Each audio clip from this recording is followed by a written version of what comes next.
Now you have such a phenomenal, line and range of, products, right from the ghees, the attas, so much happening in the space of, oils as well. Where did you guys actually start at TBOF, and how did the product, portfolio actually keep growing as well? Well, we started as farmers growing what my land is best suited for, and then trying to take it to consumers and telling them why they should eat this. Not as a brand or business where we were catering to a high demand of some particular thing, Right. not anything that was top down. Yeah. So my farm is in Western Maharashtra, black soil, and we grow sugarcane, we grow banana, we grow oil seeds like groundnuts, and we started growing them. And then when it was out, then we made a product out of it. So we realized that selling fresh produce requires cold storage, cold chain. So let's make a product that can last on the shelf for 12 months without cold storage and stuff. Nice. And so our milk became ghee. We had cows on the farm for manure. Right. The milk became ghee made the traditional way. So the way we make ghee is not by skimming it for cream and melting cream, which 99% of the ghees in the market are made. That's actually clarified butter. We make ghee the traditional way, where we take milk of an indigenous cow, we inoculate it with curds, churn the curds every day in the morning, get fresh white butter and melt the white butter to get ghee. And with their manure of the cows, we farmed. Now in the farm, we farmed sugarcane. Right. So we look back at our ancestors, grandfathers, what they made with sugarcane. They never made sugar. They made jaggery. Yeah. Jaggery is a 5,000-year-old industry. So we started making jaggery on the farm. And jaggery is good. Jaggery is, it's a sugar ultimately. Okay. But it's a way cleaner form of sugar than the refined sugars. Got it. The refined sugars have more than 40 chemicals. Jaggery doesn't have any chemicals. So, and it's been eaten by people since over 5,000 years. So it's way better, I would say, than refined sugar. Right. And then with the groundnuts, we started making wood-pressed groundnut oil, like the way they made it traditionally in the villages. Fantastic. And so every product came out of farm first.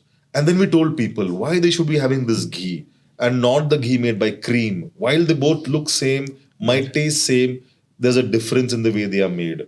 This has no lactose because lactose breaks down to lactic acid when you ferment milk to become curd. Right. It's easily digestible by people who have lactose intolerance. Right. Whereas cream-based ghee is not as good as this one. We told people why they should be consuming a heirloom grain of wheat, a variety of wheat, which we now have made it famous across India, which is called Khapli. So 10 years back, me and Ajinkya were sitting in our home and there was this festival in Maharashtra, which we celebrate. And our mother had made lapsi. Now, lapsi is broken wheat with jaggery and ghee. And it tasted amazing. So we asked our mom, which wheat she used for this. And she said, this is a variety called Khapli. And we figured out in English, it's called emmer long wheat. Okay. And she said, farmers only grow 1% of the land for Khapli for, festivals to make puran poli and lapsi. Otherwise, now they're growing the hybrid variety. And everybody's eating the hybrid variety. And then we did a lot of research on this variety because it tasted better. It didn't trouble us like the way modern wheat troubles us. And we figured out after testing that this Khapli contains 50% low gluten and 50% higher fiber than the wheat that everybody in India is eating, which was made, since the last 50, 60 years. Right. It was modified, Not genetically modified, but it was modified to yield more. That more was gluten and not nutrition. And so then we started advocating people to eat this kind of wheat. And now, all over India, there's a craze for Khapli. There is. Yeah. But, we were the guys who worked on this for last 10 years. And I've made it famous. And there are many brands who have come in. And I'm happy that they're selling the right product. Yeah. So all our products were inspired by tradition. Fantastic. Were inspired by the way they are made by my grandmother. The way they are grown by my grandfather. And packed in a conventional cosmopolitan form.